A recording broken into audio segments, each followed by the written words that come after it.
আসসালামু আলাইকুম। আপনারা সবাই কেমন আছেন? আশা করি ভালো আছেন। আমিও ভালো আছি। আজকে আপনাদের সঙ্গে শেয়ার করব ফুলকপির পকোড়া, মচমচে ফুলকপির পকোড়া। শীতের সন্ধ্যেবেলা বানিয়ে ফেলতে পারেন, চায়ের সঙ্গে বা জমে যাবে। খুবই সহজ রেসিপি, যে কেউ বানাতে পারবেন। যারা পারেনি তারাও কিন্তু চেষ্টা করলে অবশ্যই পারবেন। দেখুন, এখানে আস্ত আমি ফুলকপি একটা নিয়েছি। ফুলকপিটাকে ভালো করে ছুরির সাহায্যে কেটে নিচ্ছি। এইভাবে ডান্ডির সমেত কেটে নিতে হবে। আমি এবার ডান্ডিটাকে একটু ছুরি দিয়ে পেঁচিয়ে দেবো, যাতে সেদ্ধ তাড়াতাড়ি হয়ে যায়। কারণ ডান্ডিটা যেহেতু শক্ত হয়, সেদ্ধ হতে সময় লাগে, ওই জন্য ডান্ডিটাকে এইভাবে পেঁচিয়ে দিচ্ছি। আপনারা চাইলে আধঘানাও করে নিতে পারেন। আমার সবগুলো রেডি হয়ে গেছে। এদিকে আমি উনুনে পানি বসিয়ে দিয়েছি। পানিতে আমি লবণ দিয়ে দিলাম, দেখুন। দিয়ে আমি ফুলকপিগুলো সব দিয়ে দিলাম, দিয়ে ঢাকনা দিয়ে দেবো। সেদ্ধ হয়ে যাওয়ার পরে ফিরে আসছি। বেশি সেদ্ধ করা যাবে না, 80% সেদ্ধ করে নিতে হবে। আমি এবার তুলে নিচ্ছি, দেখুন এক এক করে সব তুলে নিয়েছি। এবং পানি ঝরিয়ে তুলে নিতে হবে।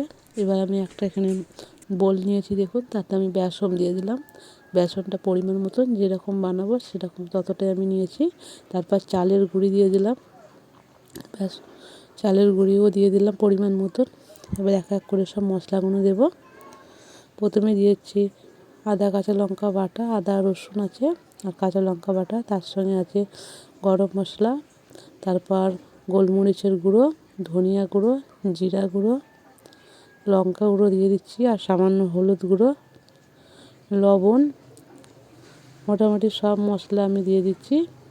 দিয়ে ভালো করে মিশিয়ে নেব হাতের সাহায্যে শুকনো উপকরণগুলো। তার আগে দিয়ে দেবো বেকিং পাউডার। বেকিং পাউডারও দিয়ে দিই, যাতে মচমচে ভাবটা ভালো হয়, ফুলকো ফুলকো হয়। দেখুন, আমার সব দেওয়া হয়ে গেছে। এবার হাতের সাহায্যে শুকনো উপকরণ মাখিয়ে নিচ্ছি। তারপর অল্প অল্প পানি দিয়ে একটা ঘন ব্যাটার তৈরি করে নিতে হবে। অল্প অল্প করে পানিটা দিতে হবে, কিন্তু অবশ্যই একদম বেশি পানি দেওয়া যাবে না। দিতে দিতে এরকম ব্যাটারটা কিন্তু এরকম ঘন হবে। যেহেতু ফুলকপির পকোড়া, এরকম ঘন হলেই বেশি ভালো লাগবে খেতে। ভালো করে ফাটিয়ে নিতে হবে। দেখুন আমি কীভাবে ফাটিয়ে নিচ্ছি। এইভাবে ফাটিয়ে আমি রেখে দিলাম সাইডে। আর একটু ধনেপাতা কুচিয়ে দিয়ে দেবো ওপর দিয়ে, যাতে খেতে ভালো লাগে আর দেখতেও ভালো লাগবে।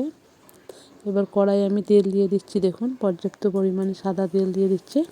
তেলটা ভালোভাবে গরম করে নেব। ততক্ষণ এটা আমি ধনেপাতাটা মিশিয়ে নেব বেসনের সাথে।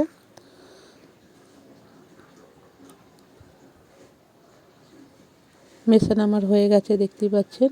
এবার এক এক করে সব ছেড়ে দেবো।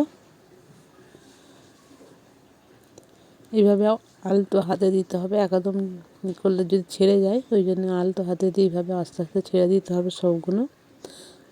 আঁচটা এই পর্যায়ে কিন্তু লোয়ে করে দিতে হবে। লো ফ্লেমে রেখে সবগুলো ভেজে নিতে হবে। তেলটা আগে ভালোভাবে গরম হয়ে যাওয়ার পরে আমি আঁচটা কমিয়ে দিয়েছি। আর একটা, যেহেতু বেশি গরম ছিল, লাল হয়ে গেছিলো, এটা একটু উল্টে পাল্টে দিচ্ছি।